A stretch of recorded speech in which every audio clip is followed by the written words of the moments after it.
there is almost a universal consensus that these people are guilty, and every history book you pick up about Grenada will say that until we get a chance to rewrite history. If people could really understand what happened, members of the Central Committee would be completely exonerated, and the people who were not on the committee, who should never in the first place have been lumped together with them, would be cleared.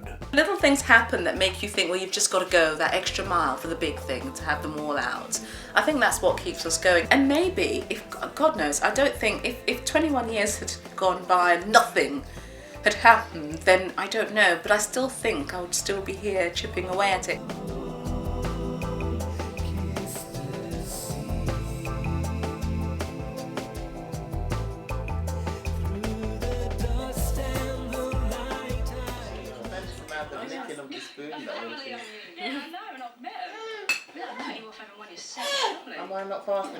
I went to live in Grenada when I was about 12, and I found it quite a boring place to be honest. There's not a lot happened. We didn't have a television, and when we lived in England we had TV, and there were clubs, you know, I was a brownie and then a girl guide, and there's lots of things going on. And I went to live in Grenada because we lived a little bit too far out of the town. I couldn't stay on at school to do any clubs or activities. I always had to rush home to get the last bus.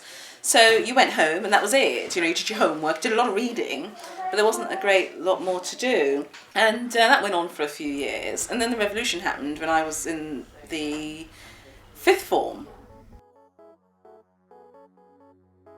Grenada is a small island in the Caribbean with a population of just 90,000. For many years it was a British colony whose main income came from exporting fruit and spices. Grenadians gained independence in 1974 under the premiership of longtime trade union leader Eric Gairy.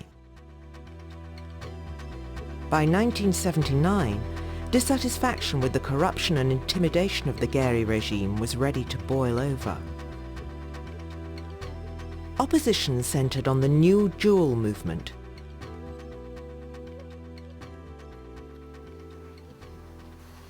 I was appointed to be the British resident representative in Grenada and went there in October 1982. What people told me when I got there 5 years after independence was that the election in 72 had been rigged by Gairy anyway, and Eric Gairy had his own way of dealing with the people that didn't support him, including Maurice Bishop's father Rupert, and Gairy's Mongoose gang were responsible largely for, well, they killed Rupert Bishop. So his son Maurice Bishop was in England at the time. He suffered at the hands of Gairy's gang as well. Most of us abroad were very, very concerned about what was taking place in Grenada. And so we were prepared to support almost any party in Grenada that promised, change from the Gairy party. I was in Grenada in 1978, just about a year before the revolution.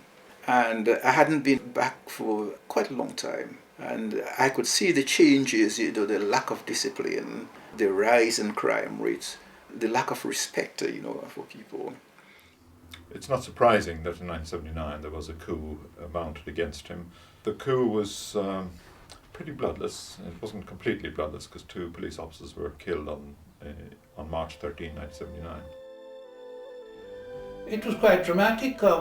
They were a small group initially, 39 of them. They took the decision and moved against the army, which was stationed at the True Blue barracks at the time. And the army just capitulated, and from there they went on to seize the radio station and declare the overthrow of the Gairy government.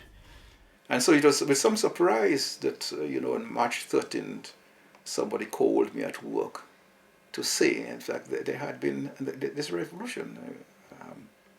That's the following year, 79. How did you feel when you heard that? Well, a great sense of elation, a great sense of elation. The New Jewel movement set up the People's Revolutionary Government, led by new Prime Minister Maurice Bishop, son of the murdered Rupert. His deputy and Minister of Finance was Bernard Cord.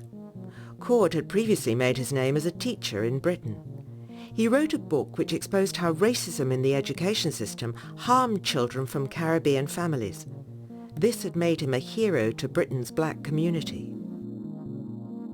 Under the joint leadership of Bishop and Cord, the People's Revolutionary Government set about bringing major changes to Grenada. So I'd been in Grenada then about 3.5 to 4 years. And all of a sudden, there was all this excitement, there was all these movements. There was national youth organisations, women's movement, there was the Young Pioneers, and there was the Centre for Popular Education, which was a literacy programme, there was the militia.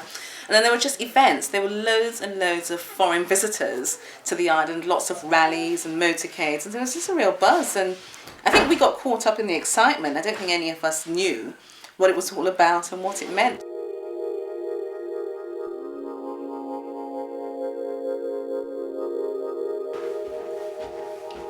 As a youth worker, running a youth centre in Hackney in 1980, we organised a youth visit to Grenada.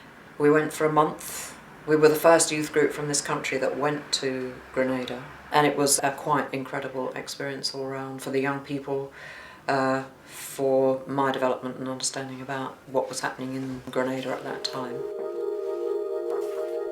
I used to work at a local community centre in northwest London. We used to do community arts and theatre work. We spent 5 weeks in Grenada. It was absolutely fantastic. We visited the rally at Queen's Park where the Prime Minister Maurice Bishop was speaking, Bernard Cord was speaking. It was absolutely fantastic for me. I suppose it was like a political awakening, an awakening again to another beautiful culture, another beautiful country, another beautiful people. The revolution was quite extraordinary as a process, to be there at the time of the revolution, to be just around with the young people, talking to people, old people, young people who were just inspired and moved by what was happening, women getting involved in co-ops, older people learning to read and write. Everywhere you went, people building community stuff. Young people, all of them, every single one engaged in doing something meaningful and significant, debating politics, debating art, getting educated, travelling around the Caribbean and learning about other people, and it was just very, very exciting. Many people thought that this was a socialist revolution, but although the NJM leaders were all socialists, they never described it as a socialist revolution. Now, ironically, my family supported Gary. I have to be careful there because I don't know whether they actually ever voted for him, and I don't think my father was a great fan, but my mother's family certainly did, and my grandfather was a very close friend of Gary.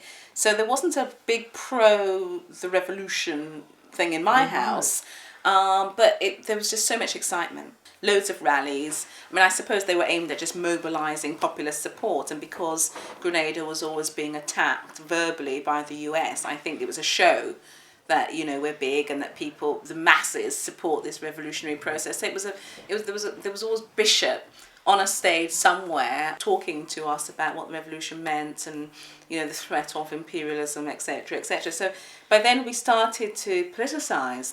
I was also made a protocol officer, which meant you took foreign dignitaries or foreign guests around the island and showed them around and brought them to meetings and things. Being in the car, ferrying them around with the driver and listening to them speak. And I started to think, there's more to this than just having fun. This is something interesting. Now, I wasn't a member of the party, and and they had different layers, different tiers, and I wasn't even a candidate member, and I don't even know how you became one. So obviously I wasn't spotted and invited to be one. But I did study. I suppose it was sort of gentle politics. It wasn't anything too big. The revolution brought much progress, especially in health, education and economic development. Unemployment decreased from 49% before the revolution to 14%. The International Monetary Fund calculated Grenada's economic growth after the revolution at 3%, compared to 0 or negative growth rates elsewhere in the Caribbean. But after 4 years of revolution, strains were starting to show.